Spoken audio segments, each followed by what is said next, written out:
আসসালামু আলাইকুম ওয়া রাহমাতুল্লাহি ওয়া বারাকাতুহু। ইন্নাল হামদালিল্লাহি ওয়াহদা ওয়াসসালাতু ওয়াসসালামু আলা মান লা নাবিয়্যা বা'দা আম্মা বা'দ। সম্মানিত উপস্থিতি, দ্বীনি জ্ঞান হাসিলের মূল উদ্দেশ্য হতে হবে সার্বিক জীবনে এই জ্ঞানের বাস্তবায়ন ঘটানো, নতুবা এই ইলম অর্জন করে এর থেকে কল্যাণ হাসিলের কোনো উপায় পাওয়া যাবে না।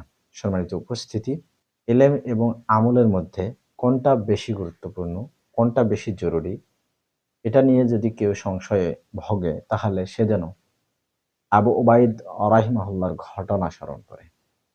কেননা আবু উবাইদ রাহিমাহুল্লাহ তিনি বলেছেন, আব্দুল্লাহ ইবনে ইদ্রিস রাহিমাহুল্লাহ আমাকে বিভিন্ন আলেমের ঘটনা শুনেছিলেন। এক পর্যায়ে তিনি বললেন, ইয়া আবা উবাইদ, হে আবু উবাইদ, মাহমা ফাতাকা মিনাল ইলম, যদি তোমার কাছ থেকে কিছু এলেম ছুটে যায়, ফালা ইয়াফুতান্নাকা আল আমাল, তবে আমল যেন ছুটে না যায়। সম্মানিত উপস্থিতি, এখান থেকে বোঝা গেল কোনো ব্যক্তি কিছু বই পড়ার সুযোগ পেল, আবার এই সময়তে তার মাটা অসুস্থ, তাহলে সে কোনটাকে আগে বেছে নেবে? বই পড়ে কিছু জ্ঞান এলেম অর্জন করবে, নাকি এটা পরে করা যাবে এটা রেখে দিয়ে তার মায়ের সেবায় নিয়োজিত হবে? কেননা এটা আমল, এটা করলে জান্নাত লাভ করা যায়।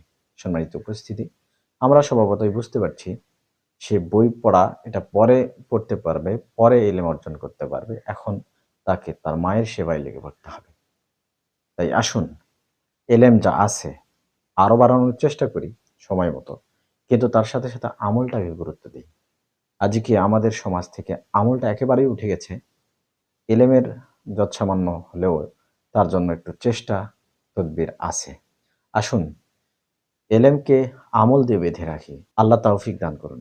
আমিন। ওয়া আখিরু দাওয়ানা আনিল হামদুলিল্লাহি রাব্বিল আলামিন। আসসালামু আলাইকুম ওয়া রাহমাতুল্লাহি ওয়া বারাকাতুহু।